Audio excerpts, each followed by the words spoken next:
Live Fit Podcast, episode 52 with Beverly Meyer as she speaks about GABA deficiency and how it can greatly affect your life, sleep, hunger, and anxiety. GABA and serotonin help us get in that parasympathetic mode where healing and relaxation and laughter, making love, all these things occur when we're in the parasympathetic mode.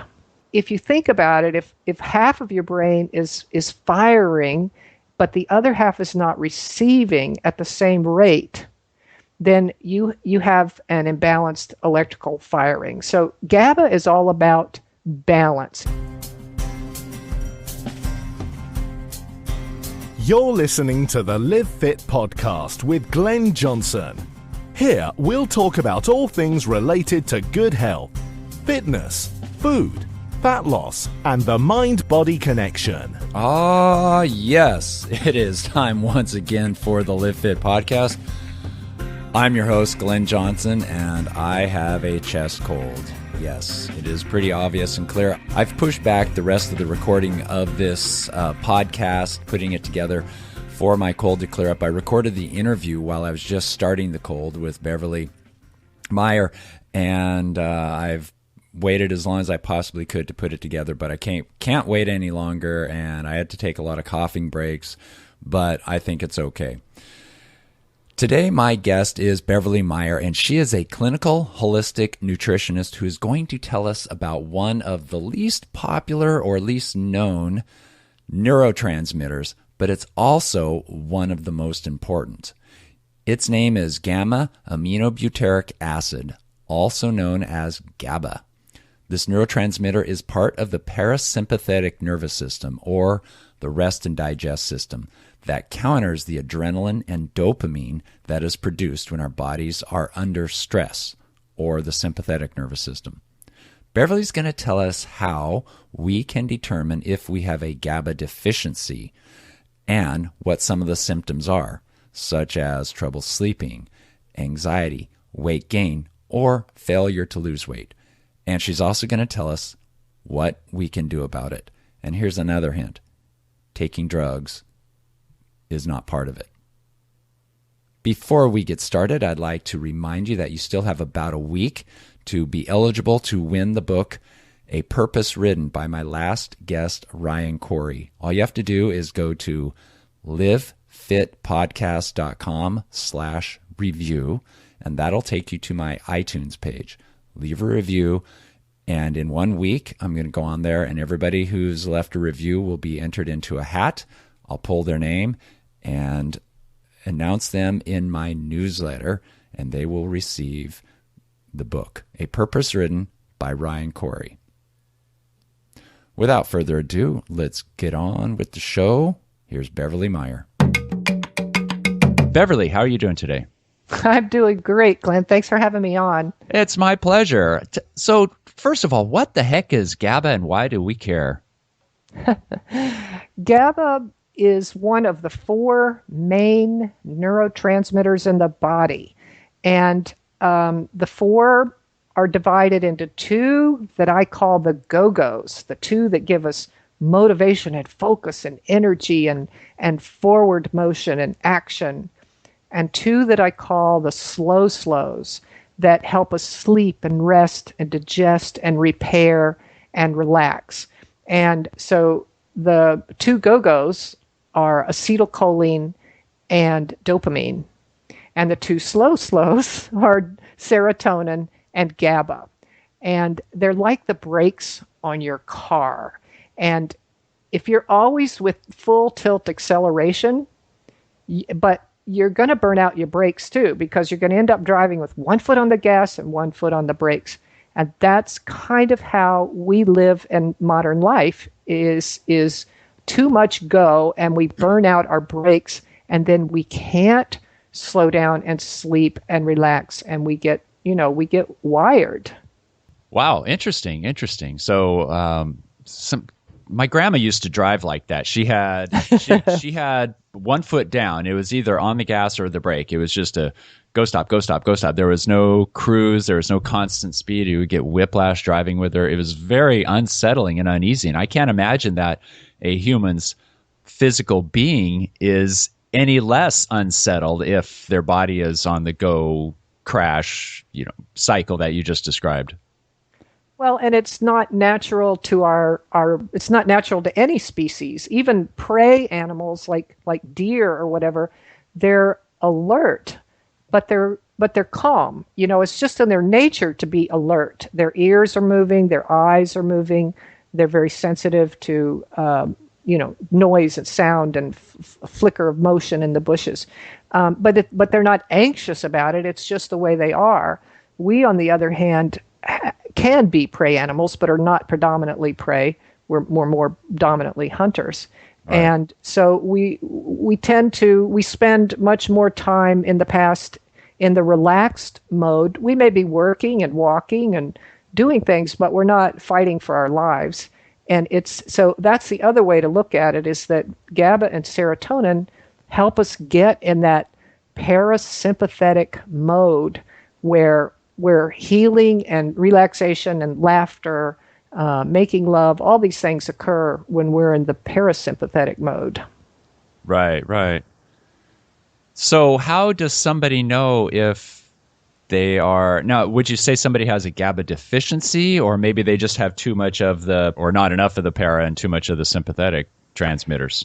Right, exactly. Well, all of the above. That either we're taking stimulants like caffeine and whatever else we're doing to keep ourselves hyped up, or we're not getting enough rest. And we all know that feeling when we're really tired, but we're wired, and you're kind of shaky and weird, but you can't stop. You got to keep going, and there is a place for that if you're in an emergency, but we all kind of tend to live life that way these days. And, let's face it, we're all kind of nuts these days. We're addictive and short-tempered, and we don't place a lot of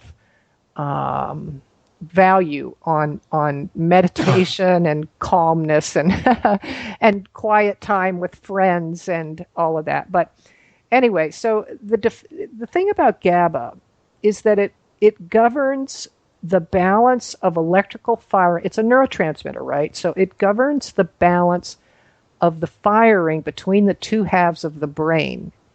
So if you think about it, if half of your brain is firing, but the other half is not receiving at the same rate, then you have an imbalanced electrical firing. So GABA is all about balance. If you have to put it in one word, it's balance. So the symptoms for GABA can be literally anything you're experiencing, such as constipation or diarrhea, high blood pressure or low blood pressure, insomnia, anxiety, trembling, blushing, sweaty palms, sweating when you're really not doing exertion or right. In heat. Reflux is a GABA disorder, and all perception of pain perception is very much regulated by GABA and serotonin. This is why they give a lot of serotonin drugs for people in pain, is that it does help modulate your perception of pain, but GABA does too. Things like TMJ also. And but I know it more for anxiety and sleep, and just that being kind of wired and tired at the same time. Right. Yeah, my daughter was like that last night. She had a long weekend and couldn't sleep and was really frustrated and crying, but she was overtired. And I guess that's a perfect example of what you're talking about. So she could have acute GABA imbalance? Exactly. And what we all want to avoid is burnout, which means, you keep up this behavior for years at a time. And that puts us right back into the adrenals, because they're the engine that drives us to our activities, to run and work and not sleep and be on the phone and go run another errand. And sure, I'll come over and help you, change 4 tires on your car. It's only 9:00 at night. And, all of this kind of burnout behavior, when it becomes chronic, our adrenals first go into a kind of a hyper mode where we're producing a lot of cortisol and adrenaline, but over time the adrenals get tired and we produce more adrenaline and less cortisol. And if you think about it, adrenaline is our fight or flight, sympathetic nervous system, emergency hormone. Okay, that's adrenaline. And when you feel like your child's about to fall down and or did fall down and cut themselves and whatever. But cortisol as an adrenal hormone is our stamina hormone. It Right. gives us muscle and strength and gentle energy, which I call stamina more than energy. You say energy now for people and they think, yeah, that's what I need, more energy. I go, whoa, no, that's not what I'm saying. You want to feel good and feel strong, but then know when to say, that's it, I'm done for the day, or I'm done for this hour. And it's that where you get into the chronic burnout. When those adrenals start going down, you become stuck in that sympathetic adrenaline mode, and which is then using up your stores of GABA, and then you become deficient in GABA. And gosh, Glenn, the thing that's so interesting, there's an old book that's out of print, and I tell my clients, this is the best $10.95 I ever spent. The book is called The Edge Effect, like I'm losing my edge, The Edge Effect. And Dr. Eric Braverman, like he's a braver man than I. Dr. Braverman, by the way, ignore his recommendations on diet in the book, but he does talk perfectly about these 4 neurotransmitters and has a simple 2-page list of what some of these deficiency symptoms are of each of the 4 neurotransmitters. Right. And it's quite amazing when you look at this chart, ranging from a mild deficiency to a severe GABA deficiency. And when I looked at it the first time, that was my life in print. I hadn't gotten to the ultimate stage of GABA deficiency where you become addicted to things like heroin or marijuana or alcohol, which do provide GABA, and that's why people turn to them, is that they do help calm us down, but not in a great way. So let me kind of touch on what you just said there. I find that interesting. So people who turn to a drug to, I don't know, for whatever reason they feel the need for it, for regular use of it, you're saying that they have a GABA deficiency. The substances, the alcohol, heroin, marijuana, can provide GABA to the brain, and that's why they're so appealing to people that have really the burnout and the instability in those 2 halves of the brain. But but that's the extreme example. I have a blog post on that called Anxiety and Addiction, which gets into that a little bit, which is kind of interesting. But other times you see just, again, there's so many symptoms of GABA deficiency. I've got several blog posts on that on my website. The GABA deficiency syndromes, there's a spectrum of things, of headaches or allergies, a little bit of this, a little bit of that. And then over time, as you get more deficient in GABA and more burnt out, you get more of these symptoms coming on.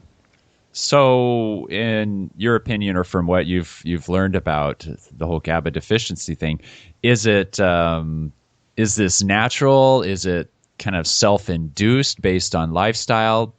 Both sometimes, depending on the person?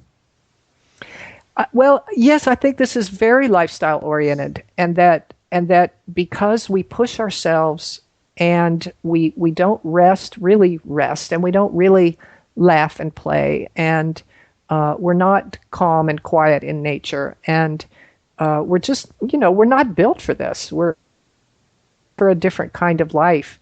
And for those of us that have been through serious health challenges and have gone through this burnout or live with this burnout, we know what it's like to have to rearrange your life and give up a lot of, well, I guess I won't be going backpacking in the mountains anymore. And I guess, you learn that they're just things that your body's just not strong enough to do. anymore. And diet plays a huge role in this. First of all, there is a link between the part of it's a little complicated, but some of the neurotransmitter metabolism of GABA is involved with an enzyme, GAD65, GAD65 enzyme, which is highly related to or highly sensitive to gluten antibodies. So there is a direct link between gluten sensitivities, which personally I think everyone has, because this stuff that we're eating now, this wheat and whatever, it's so hybridized, it has no relationship to the original type of wheat plant that grew on the planet 30,000 years ago. But there's a direct link between gluten antibodies and this GABA issue in metabolism. So Right. Food first. You got to get that got to get that gluten out of your diet. And while you're at it, of course, the sugars and most of the other grains and dairy things that are real inflammatory to the gut. And we make a lot of our neurotransmitters in the gut. So we do have to get our gut healthy. So on the subject of food and grains, where does corn fit in? Well, they don't look like it anymore, but corn and rice and wheat and oats are in the family of grass. They are grasses. And so what we eat when we eat wheat or corn is corn grass seed or wheat grass seed. So when you eat corn or rice or wheat, you're eating grass seed. And if you think about that from an evolutionary point of view, humans are not built to graze on grasses and the seeds on the tips of grasses. Grazing animals have a spine perpendicular to the ground, parallel to the ground, and generally 4 feet. Their noses are down at the ground for a reason. They're foraging for grass down there. Obviously, we're not built that way, and our digestive systems are completely different from a horse or an elk. So we just don't digest grass seed very well, and that includes corn. And of course, these things have been so intensely hybridized and crossbred and now genetically modified that they're not foods anymore. They're not our food to begin with, and now they're really nobody's food. Right. So you recommend people not have any kind of grain? Yeah, I pretty much stick with the paleo diet of grain-free. So in my own health history, I'm in my 60s now, but probably in my early 40s, went off of wheat, and then after a while found, I don't really do well with corn, and then, I don't really handle spelt or rye either, and so I kind of backed into the whole. I laugh when I talk to people that have written books on paleo. I say, I was paleo before it had a name. Yeah, sounds like it. I found out I couldn't tolerate grains. I couldn't tolerate dairy. Beans, they just cause too much digestive distress, and eventually found out that I didn't tolerate some of the things in the autoimmune protocol, paleo, the eggs and the nightshades. So I've kind of been living that way for a long time. Wow, that's very interesting. So you think corn, for example, would be harmful to anybody, not just somebody who's sensitive to, well, there's no gluten in corn, but it's still not a good food for somebody to eat, correct? That's right, because there are only 3 categories of food: it's proteins, fats, and carbohydrates. And obviously, corn is carbohydrate. It has just tiny trace amounts of protein, and it does have some fat if you extract it with some chemicals. And then there are different kinds of carbohydrates. There are carbohydrates that are in a simple structure, kind of like a necklace of a string of pearls, if you will. Uh-huh. And our enzymes can digest each of those little knots between one pearl and the next pearl, and the whole necklace just breaks into a little bowl of pearls, if you will. So that's digestion of carbohydrates and vegetables and fruit. But the structure of the grains is, of course, complex carbohydrates, and they're called that for a reason. Their structures are a lot of interlocking rings, like the 5 Olympic rings. So if you think Right. about row upon row and circle upon circle and link after link of those big interlocking chains rather than a string of pearls. And that's why the grains and the starchy foods are so hard to digest. Our systems aren't designed for them because we're not grazers, and they're very difficult to digest. So they have a lot of fragments, undigested food fragments, and this is part of the problem in the leaky gut syndrome. Are these undigested food fragments? Now, sugar digests pretty easily. It does digest quite easily, but of course, then you get into the glucose and insulin cycle, and that's one of the things that the Primal Blueprint is such a great book to help people understand the whole concept of the glucose insulin cycle.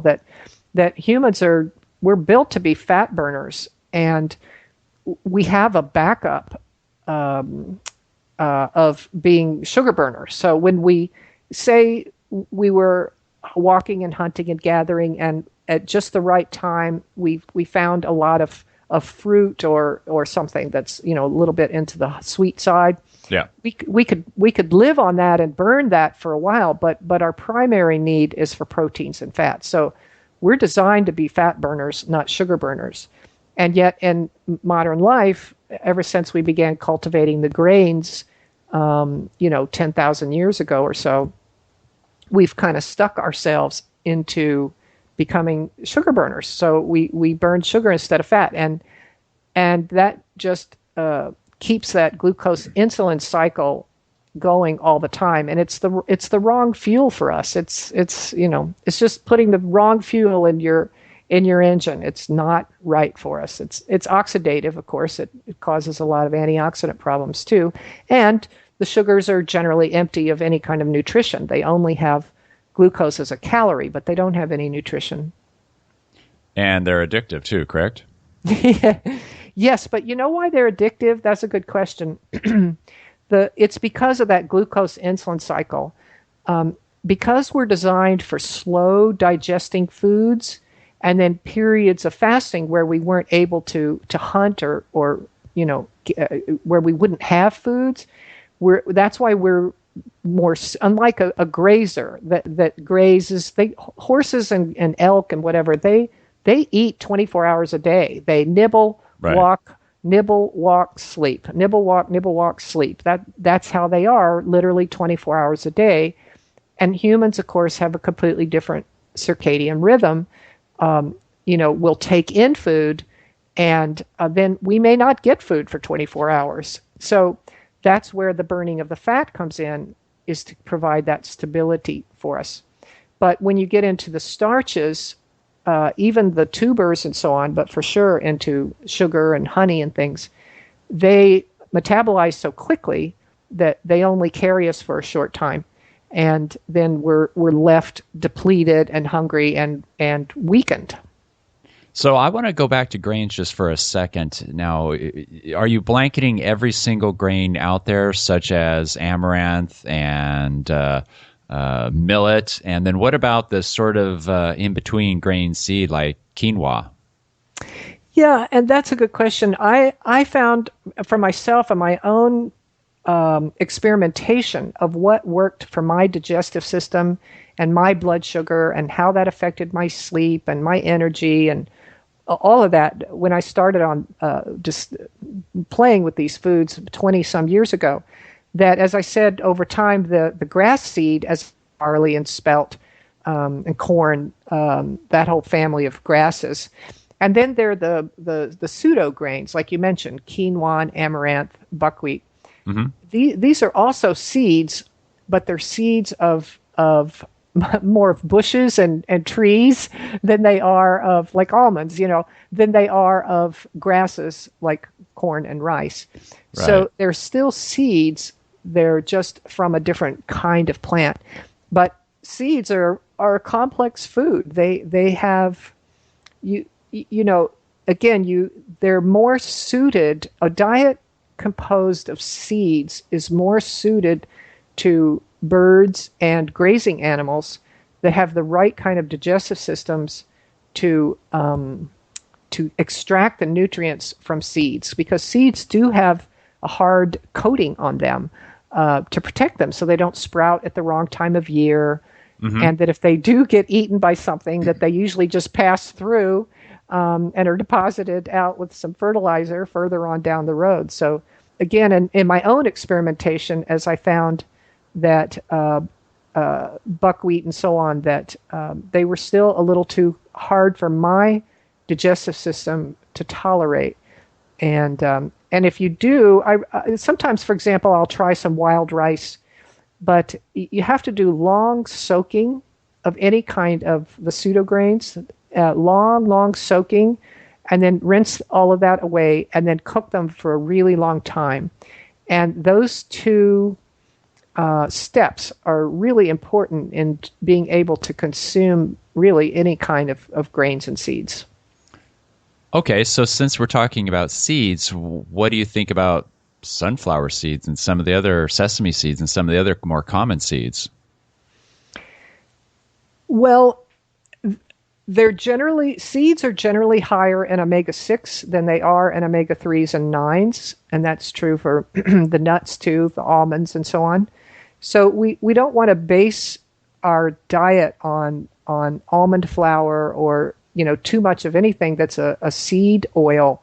Again, we evolved for saturated fats more than the unsaturated fats like you would find in sesame seeds and pumpkin seeds. So it doesn't mean that it's not all right to eat them, but it's not what our primary food requirement is, which is much more into the saturated fat family. And coconut, which is a plant, but it has a unique kind of a saturated fat. So the animal fats and coconut.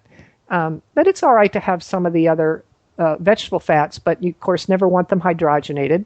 Right. And, canola oil and corn oil and all that stuff. So genetically modified as well. Right. So I was going to ask you about coconut, so you beat me to that. What about peanuts? Peanut oil or peanuts themselves, peanut butter, any of that? What do you feel about it? Well, peanuts are not a nut. They're a bean.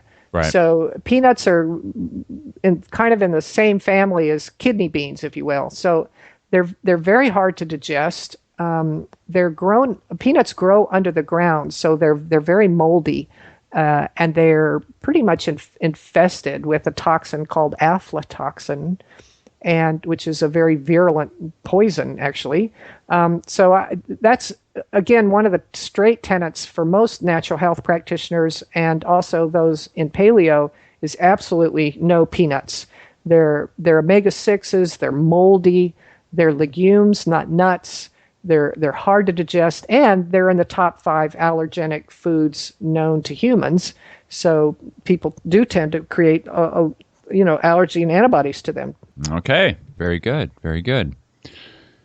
So if somebody were to want to know if they were deficient on GABA, what would some of the common signs and symptoms they would see, and then what steps would they take? Well, again, if you go to, and you may be able to pull those pages up on Dr. Braverman's, just with a Google search, but I have several articles on GABA deficiency, and you may be able to get those pages up on a Google search of the EDGE effect GABA deficiency symptoms. But to me, the majority of, I assume when clients come in to see me, if they're coming in with fatigue and sleep and worry or anxiety issues, then I already know that they're getting low on their cortisol, they're burning out, and that they're going to be low on GABA as well. But even something as independent, if I see, for example, someone with, I have a client that tends to blush a lot, so there's a lot of flushing and blushing, which is related also to sweating. It's a very sympathetic action. Right. And they have some really difficult reflux issues, and irritability and temper are also big GABA symptoms, because, again, when we're in the parasympathetic mode, we're in the relaxed and be cool mode. We're not worried about danger. We're not on alert. So you can see that the kind of that irritability and quick to temper kind of falls in there too. And so he didn't think he had anxiety and insomnia, that his complaints were reflux and the blushing and sweating and temper. But then as I got into it with him, it's like, yeah, he stays up until 3 a.m. I'm like, okay, now you see, that's a sleep problem there. He said, yeah, but I fall asleep at 3. I'm like, yeah, but but you're not falling asleep at 10 like you're supposed to. He says, yeah, I can't go to sleep then. I said, that's insomnia. So it's more clear for some people than it is for others. But this is why I use a lot of passion flower herb in my clinic, passion flower. And the one I like is in my online store, and there's a reason why I like that one. But passion flower is the best natural substance for providing GABA to people in a form that's really easy for us to extract it and use it. I don't recommend GABA supplements like you would find at a drugstore. When there are GABA supplements, but they need to be, it's a long word, but they need to be changed from straight GABA to a phenylbute form, phenylbutyric. Right. So something called pharma GABA is changed. So if a label says just contents GABA, GABA, that's not it. You want one that has a longer name that says provides so and so of GABA. But to me, the passion flower is the way to go because it's an herb. It has, as all herbs do, many unique qualities.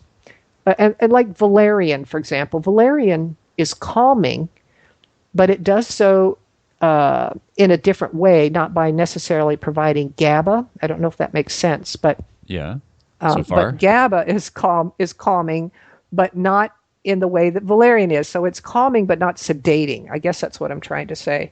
Gotcha. So GABA just helps your brain shut up. You know, all that constant chatter, the worry, the what ifs. Oh my gosh, I need to go get that email. Let me turn the lights back on. This kind of obsessive stuff that the way we live. Passion flower is very good for just helping to mute that. And along the way, it does help turn down the pain receptors and the temper and the anxiety and the reflux and the sweating and all these other signs of excess sympathetic action.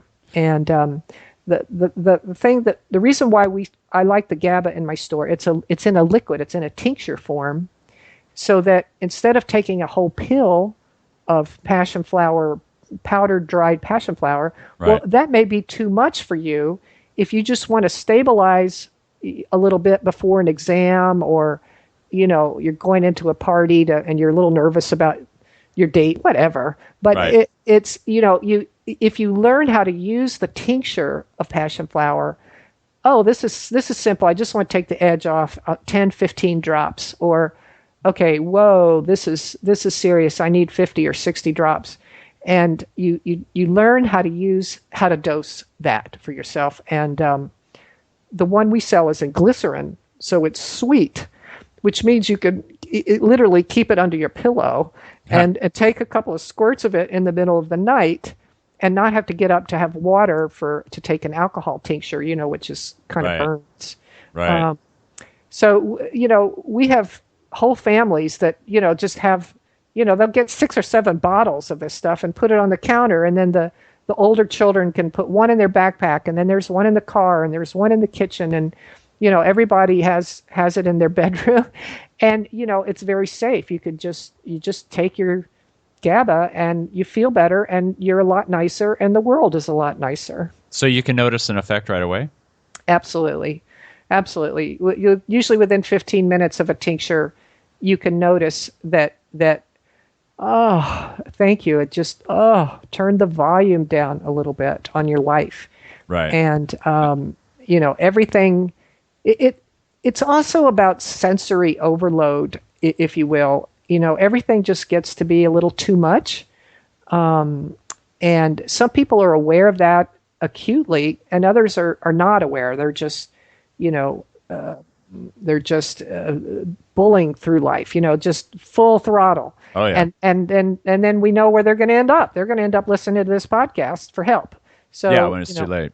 Yeah. So we want to try to help people use tools now that, other than alcohol or whatever, it's like, get some passion flower, keep it on hand all the time, and just experiment with it and see if you actually can't get your work done more efficiently, and then you are ready to go to bed, and you're not so nervous before your date or whatever, and that it's helping you see that you can live a calmer, happier life, just by paying a little more attention. Nice. So if somebody suspects that they're having a GABA deficiency, they can take some sort of a GABA increaser or supplements, such as passion flower tincture, or even perhaps pills or something. And I will leave links to your site, your store, and the other books that you've mentioned on my website. But you're also saying that valerian tea, for example, would also be a good supplement? Well, you know what would be better would be Tulsi or holy basil. Oh, yeah, Tulsi, Tulsi. Tulsi's also very mild, that it's not a sedative, but it does help provide a little GABA support for the body. I don't personally find it quite strong enough. I think passion flower works better, but Tulsi is one, especially for people that want tea. A little Tulsi tea is not a bad thing.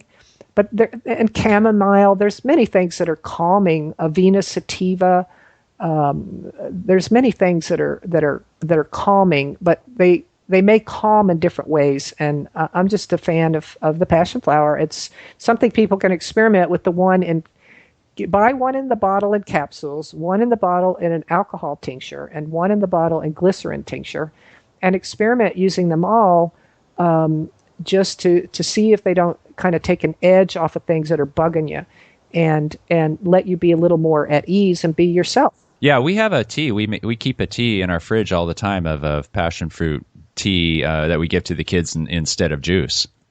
Passion fruit. Well, maybe it's the flower, but it's the tea. It might be passion fruit. It's different, obviously, but that's fine.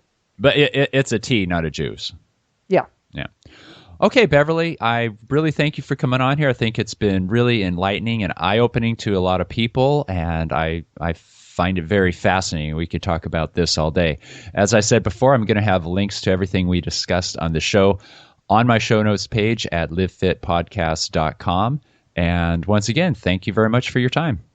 Yes, thanks for having me on. I really enjoy being able to share my hard-earned information that I get at firsthand. So it's great for me to share it with people. All right. Thank you, Beverly. Thank you. All right. That was Beverly Meyer speaking about GABA. And like I said, I will have links to everything she discussed on the show notes page. You can find that at livefitpodcast.com. Don't forget to leave a review and subscribe at iTunes at livefitpodcast.com/review. Thanks everybody for listening. I will catch you next time. Be well.